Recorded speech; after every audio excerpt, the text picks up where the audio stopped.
కదా. Right right Venkataswamy గారు, మీరు చెప్పండి, ఏంటి సడన్ గా కేంద్ర మంత్రి కిషన్ రెడ్డిపై రేవంత్ రెడ్డి టార్గెట్ చేస్తున్నారు? సడన్ గా కిషన్ రెడ్డిని టార్గెట్ చేస్తున్నారు అంటే బీఆర్ఎస్ నుంచి రాజకీయ వ్యూహం బీజేపీ వైపు తిప్పుతున్నారా? వీళ్ళు రాజకీయ వ్యూహం ఏం లేదమ్మా. వాస్తవంగా చెప్పాలంటే మన రాష్ట్రానికి రావాల్సినటువంటి నిధుల విషయంలో లేకపోతే ప్రాజెక్ట్స్ విషయంలో ప్రధానమంత్రి కలవడానికి వెళ్ళారు. కిషన్ రెడ్డి గారిని మనం చాలా సంవత్సరాలుగా చూస్తున్నాం కదా. వారిని భారతీయ జనతా పార్టీ అధ్యక్షులుగా చూసినాము, ఇప్పుడు కూడా అధ్యక్షులుగా ఉన్నాడు, ఆయన కేంద్ర మంత్రిగా ఉన్నాయి. కిషన్ రెడ్డి గారు చాలా సెల్ఫ్ సెంటర్డ్. ఆయన పార్టీలో ఉన్న వాళ్ళకి కానీ ఆ చుట్టుపక్కల ఉన్న వాళ్ళకి కానీ ఉపయోగపడడు, రాష్ట్రానికి ఏమైనా ఉపయోగపడేది కూడా ఏం లేదు. ఆయనే ఉత్సవ విగ్రహం, ఆయనే అదృష్టం బాగుంది, ఆ అదృష్టంతో ఆయన అంచెలంచెలుగా ఎదుగుతున్నాడు తప్పితే ఆయన ఎవరికి హెల్ప్ చేసి లేకపోతే రాష్ట్రం గురించి బాగా అంటే ఆలోచించి ఇక్కడికి నిధులు ఎక్సెప్ట్ చేయాలా అనేటువంటి తపనతోటి ఉన్నటువంటి వ్యక్తి అయితే కాదు. అది వ్యక్తిగతంగా నాకు కూడా అతను తెలుసు కాబట్టి నేను చెప్తున్నా. రెండో విషయం ఏంటంటే, ఇప్పుడు వెంకటరెడ్డి గారు చాలా లిస్టు చదివినారు, ఏది తెలంగాణ రాష్ట్రానికి సంబంధించి ఇవి వచ్చినాయని. ఇది ఎవరు ఏం మెహర్బానీ చేస్తే వచ్చినాయి కాదు మేడం, ప్రతి రాష్ట్రానికి ఇచ్చేటండి. ఇప్పుడు మీరు నేషనల్ హైవేస్ అన్నారు కదా, అసలు సౌత్ అండ్ నార్త్ ను కనెక్ట్ చేసేది తెలంగాణ. ఒకవేళ రైల్వేస్ కూడా అంతే, ఒక సికింద్రాబాద్ స్టేషన్ ఆగితే మొత్తం నార్త్ సౌత్ కట్ అయిపోతుంది. మేము తెలంగాణ ఉద్యమకారులుగా మాకున్నటువంటి అనుభవం చెప్తున్నాం. మేము కనుక తెలంగాణ ఉద్యమంలో ఢిల్లీ కట్ చేయాలనుకున్నప్పుడు తెలంగాణలో ఉన్నటువంటి రైల్వే లైన్ వరంగల్ కి సంబంధించిన లైన్ ఆపితే మొత్తం ఢిల్లీ టు అంటే నార్త్ సౌత్ కనెక్టివిటీ పోతుంది. So that much of important centre లో ఉన్నాం మనం, హార్ట్ ఆఫ్ ది దేశానికి సంబంధించిన హైదరాబాద్ అనేది ఒక హార్ట్ లాగా మధ్యలో ఉన్నాం. సో దాని కారణంగా మీరు సౌత్ కు వెళ్ళాలంటే, కింది రాష్ట్రాలకు వెళ్ళాలంటే అనివార్యంగా మన దగ్గర నుంచి వెళ్లాల్సిందే ఆ లైన్.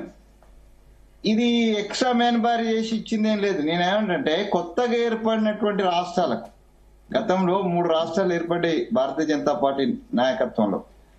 ఆ 3 రాష్ట్రాలకు ఆ 10 సంవత్సరాలు 15 సంవత్సరాలు ఇప్పటి వరకు ఇచ్చినటువంటి వాళ్ళ వెన్నుదన్ను తెలంగాణ రాష్ట్రానికి ఎందుకు ఇయ్యలేకపోయింది భారతీయ జనతా పార్టీ ప్రభుత్వం, మోడీ గారి ప్రభుత్వం? ఎందుకు సవితి తల్లి ప్రేమ చూపించింది? మీరు కంపేర్ చేయండి. ఎక్సెస్ గా తర్వాత కొత్తగా ఏర్పడిన రాష్ట్రం అనేటువంటి ఒక సానుభూతి గాని ఒక సానుకూలత గాని గత 10 సంవత్సరాలుగా ఎప్పుడు కూడా భారతీయ జనతా పార్టీ ప్రభుత్వం గాని భారతీయ జనతా పార్టీ లీడర్స్ గాని ఈ రాష్ట్ర ప్రజల పట్ల గాని ఈ రాష్ట్రానికి సంబంధించినటువంటి ఈ అభివృద్ధి పట్ల గాని ఎప్పుడు కూడా చూపించలేదు. నార్మల్ కోర్సులో ఏవైతే రావాలనో, అన్ని రాష్ట్రాలకు ఏదైతే పర్సెంటేజ్ రావాలనో ఆ పర్సెంటేజ్ మనకు కూడా వస్తుంది, మనం కూడా తెచ్చుకుంటాం. కిషన్ రెడ్డి గారిని నేను సూటిగా ఒక ప్రశ్న అడుగుతున్నా. తెలంగాణ రాష్ట్రం కోసం ఏ బీహార్ కో లేకపోతే రకరకాల రాష్ట్రాలకు ఒక ప్రత్యేక ప్యాకేజ్ వచ్చింది మేడం. ఆ రకంగా తెలంగాణ రాష్ట్రం కోసం కిషన్ రెడ్డి గారి నేతృత్వంలో గాని భారతీయ జనతా పార్టీ పెద్దల నేతృత్వంలో గాని మోడీ గారి యొక్క దయతో గాని ఏ స్పెషల్ ప్రాజెక్ట్ వచ్చిందో భారతీయ జనతా పార్టీకి సంబంధించినటువంటి మిత్రులు చెప్పాలి. ఇక్కడ వచ్చినటువంటి కొన్ని ప్రాజెక్ట్స్ ని ఎత్తేసినారు. ఇక్కడ వచ్చినటువంటి మా వరంగల్ కి సంబంధించినటువంటి కోచ్ ఫ్యాక్టరీని ఎత్తుకపోయినారు. లేకపోతే ఐటీఆర్ కి సంబంధించినటువంటి మనకు రావాల్సినటువంటి ఇక్కడ వచ్చినటువంటి మనకేది గట్కేసర్లో వస్తుంది అనుకున్న దాన్ని ఎత్తుకెళ్లారు. అంతే, మన దగ్గర వచ్చేటి ఇంకా తీసుకుపోయారు కానీ మనకంటూ ఒక ప్రత్యేకమైనటువంటి ప్యాకేజీ ఇచ్చిన సందర్భాలు లేవు. అట్లాంటి ప్యాకేజీ కోసము ఐదర్ కిషన్ రెడ్డి గారు కానీ లేకపోతే భారతీయ జనతా పార్టీ ఇతర పెద్దలు కానీ, ఈవెన్ దత్తాత్రేయ గతంలో ఉండి వారు మంత్రిగా కూడా ఉన్నారు.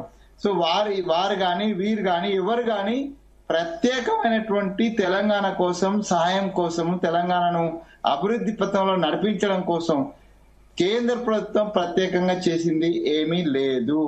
అట్లా ప్రయత్నం చేసినటువంటి దాఖలాలు కూడా ఈ నాయకుల దగ్గర లేవు. మరి అట్లాంటి వాళ్ళు సెల్ఫ్ సెంటర్డ్ గా వాళ్ళ అభివృద్ధి కోసం కనీసం వాళ్ళ పార్టీ కార్యకర్తలకు, నిజమైన కార్యకర్తలకు ఆయనతో పాటు 40 ఏళ్ళుగా పనిచేసి 30 ఏళ్ళుగా పనిచేసిన వాళ్ళకు కూడా సాంతన దొరకనటువంటి ఇవ్వనటువంటి కిషన్ రెడ్డి గారు